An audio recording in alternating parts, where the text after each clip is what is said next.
Alright, now that the screws are undone, we could now take the top off, revealing the magic under the hood of the NES here. Ka-chow.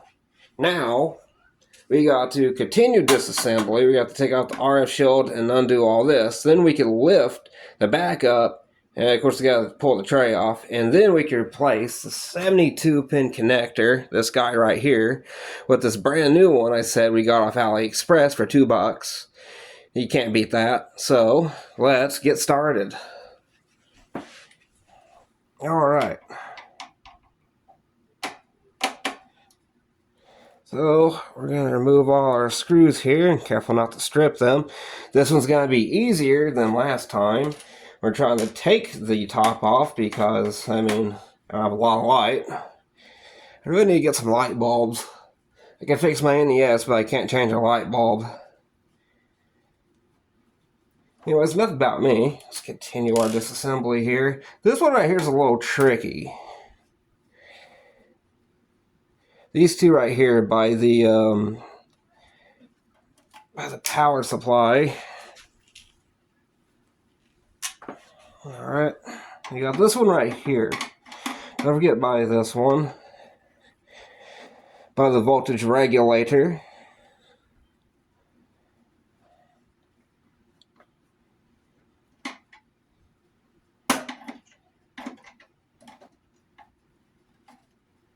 Oh, I can never really get this one out.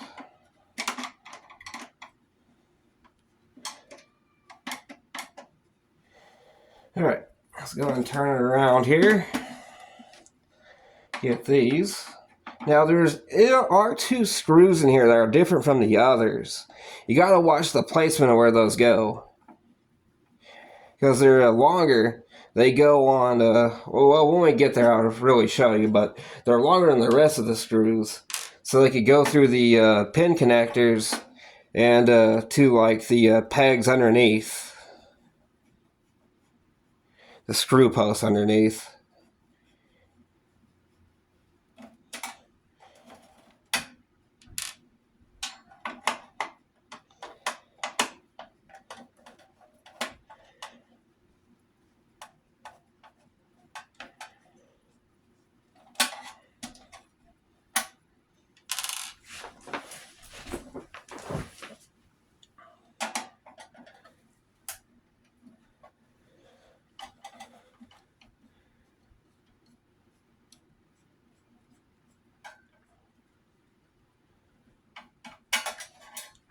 Alright.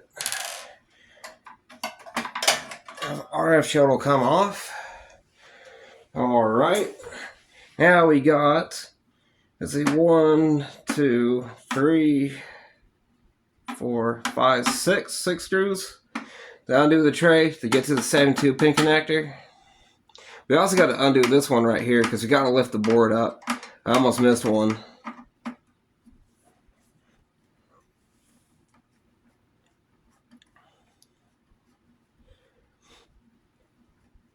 You know, I really like repairing these NES systems. They're not really hard to repair. At least get them going, because a lot of times they don't require a lot of like recapping and stuff. Some of them might, because you know they're really old. Let's see.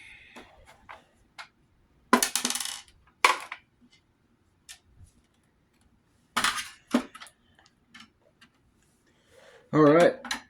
Let's take out the long screws here. So we're going to take this one out.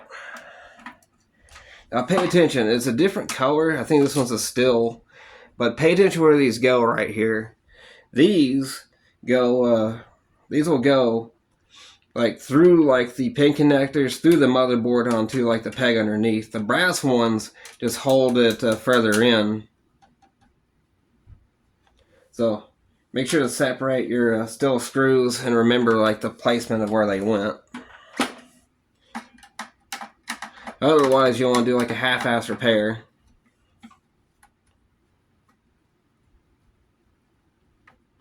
And I think I mentioned this though, but I already had this one apart before.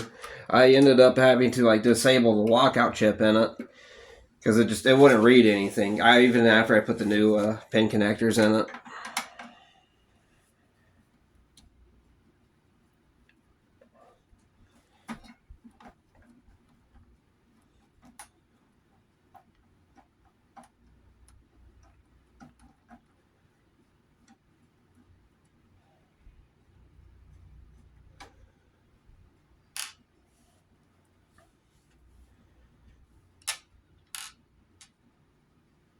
There you go, they're the same screws. Okay. So I want to make sure that one looked a little different. That was a different type of screw.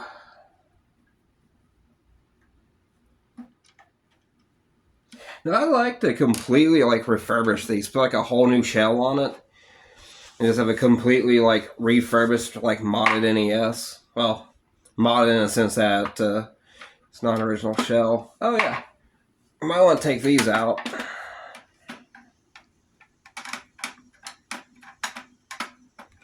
My hands stop shaking. Okay, there we go. Let's undo this. One more to go. You know, I love to get a Famicom, like an actual Famicom system, not the AV Famicom.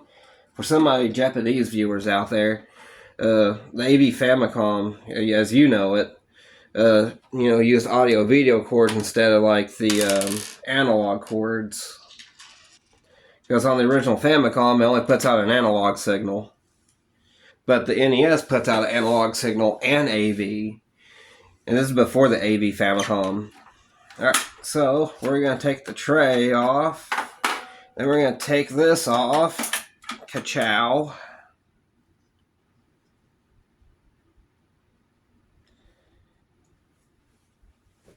We're going to put the brand new one on. Here's the brand new 72-pin connector. We're going to load this bad boy on. Come on. Oh, it's tight.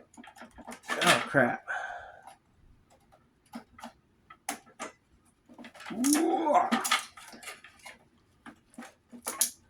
Ka-chow, man. That is tight on there. That took some muscle to get that on. Can't wait to actually try this out. I bought this 72-pin connector like months ago off AliExpress. This has kind of been sitting around new in the box. Now to get this on, you gotta make sure like the bit hooks up to the bottom, like clips onto the bottom of the motherboard. That's not it. Oh.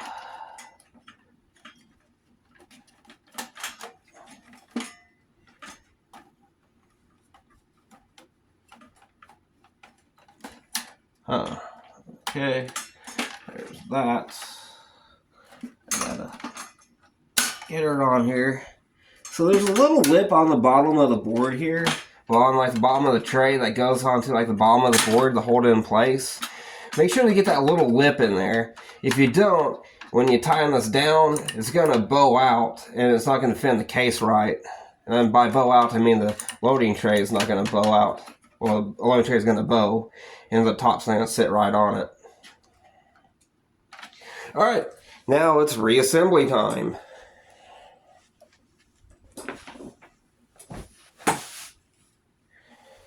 Alright, I may go ahead and put the screws, like the long screws in first for the tray.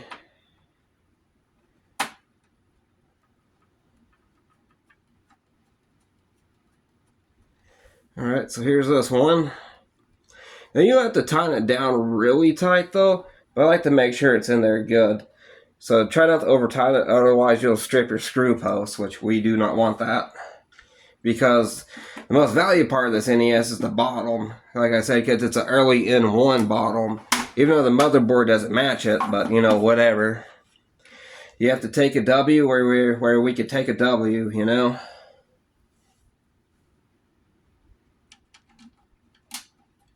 Alright. Let's get this one down.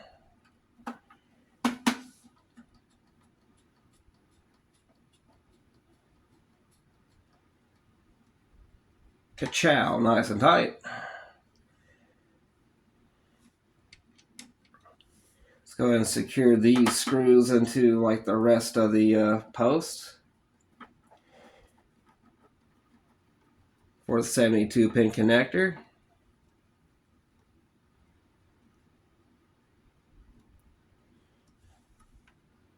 And ka-chow, that one's in.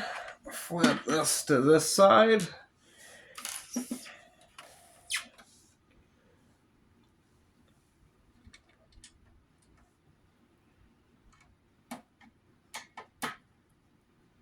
Hope everybody's enjoying the video. I find like repairing stuff to be very relaxing. At least for me it is.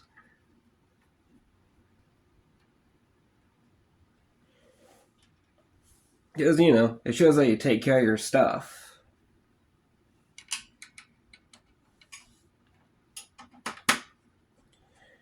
Let's lay this down.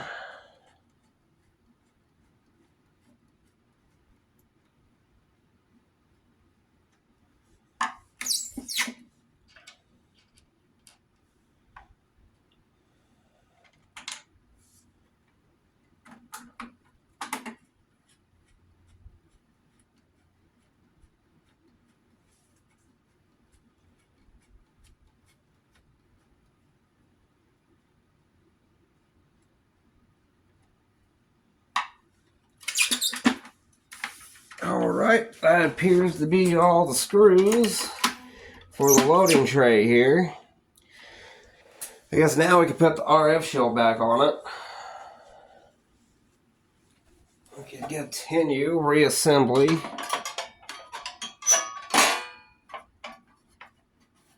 It's a little post this goes on. There it is. There's the post too. Alright, so there's tiny little posts that kind of help guide this together. So make sure when you put your RF shield that the post is, you know, is sitting through the through hole of the post.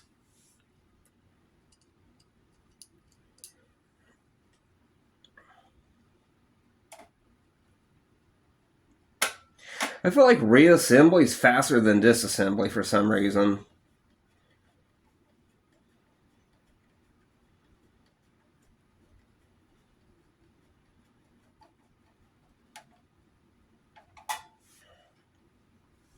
Now, a lot of people, when they do this, I notice a lot of them don't even bother putting the RF shield back on it. Now, the RF shield, what it does is it protects the motherboard, you know, from like outside elements, you know, accidentally getting in, but it also keeps it from like, say, like radio signals and stuff.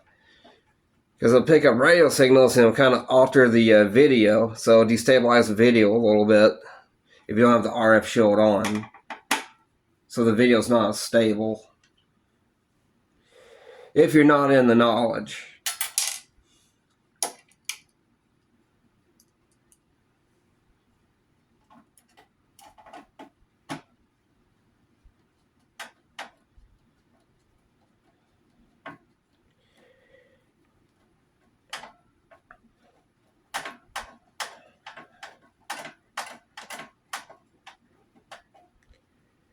Alright.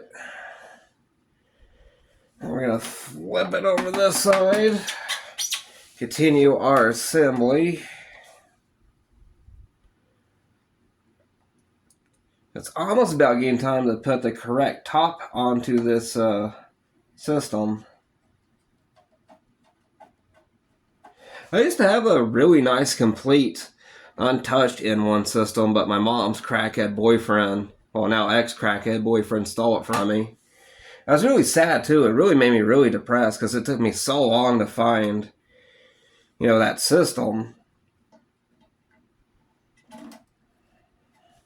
I did. I went to every local like retro game shop I could in like my local town. I went to a little one called Game Haven. That's where I got it from before they went out of business. I think they went out of business like 2018 maybe. I want to say it was 2018, maybe 2019. It really sucked. They served the community for like 20 years. And sometimes it's really dodgy buying from them because sometimes you get a system and the damn thing didn't even work. Thanks, John. That's the name of the old manager.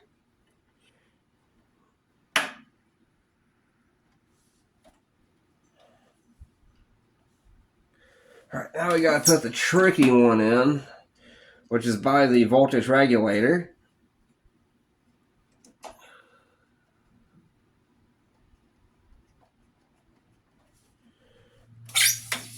Alright, we got that threaded in. We have 2 screws left.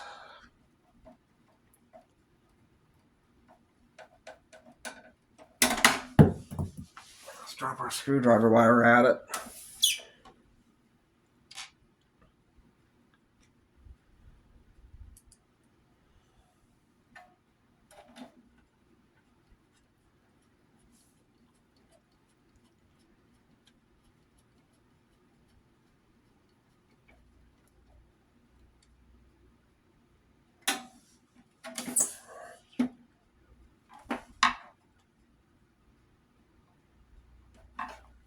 Yeah, don't forget the one over here by like the audio video, like by the well, not audio video, by the RF output right here.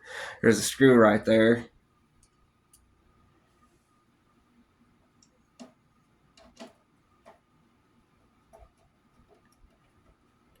Let's get that one in. We can continue reassembly.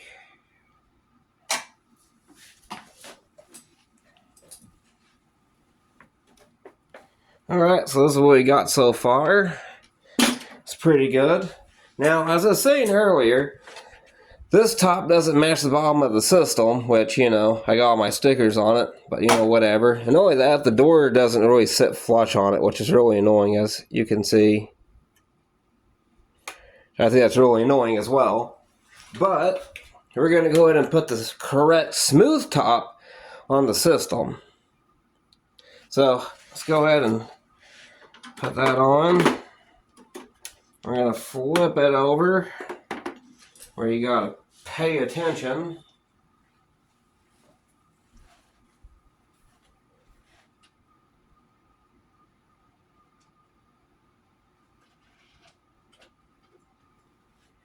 So let's go ahead and put our screws in here.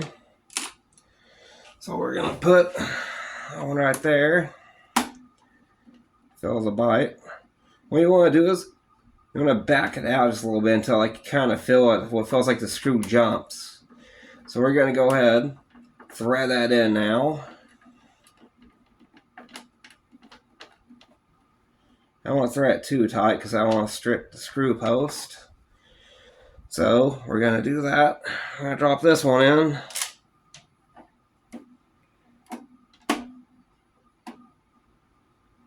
Okay, there it goes. Secure that down.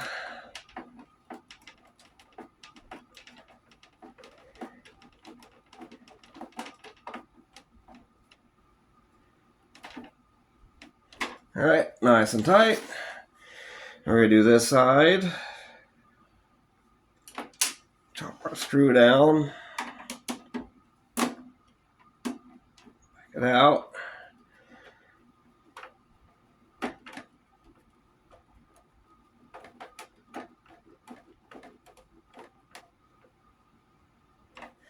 There we go.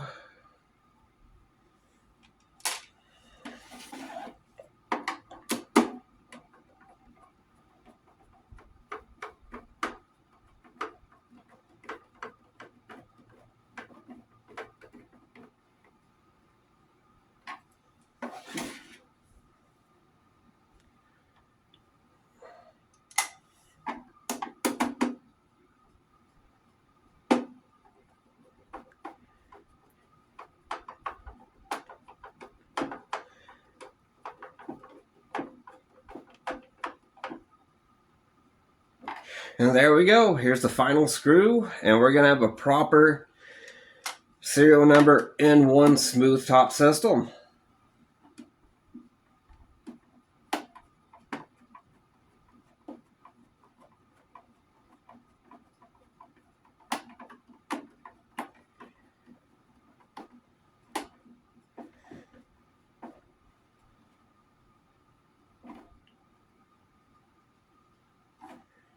Alrighty, let's flip it over and check out the results. Look at that. Now we got a proper N1 1985 system. Man, okay. Let's hook it up and see how she plays. And as you can see, it's working, nice and restored.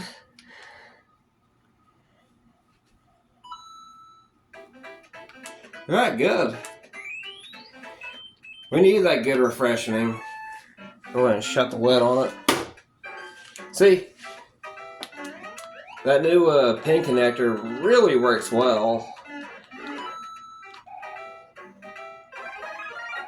Well, I can't argue for like $2 off AliExpress. So I guess next time I order pin connectors for the NES, I guess I'll just get from AliExpress from now on. They're dirt cheap on AliExpress. Anyways, if you like what you saw, make sure to like, subscribe, and leave a comment. I'll see you around. Bye bye.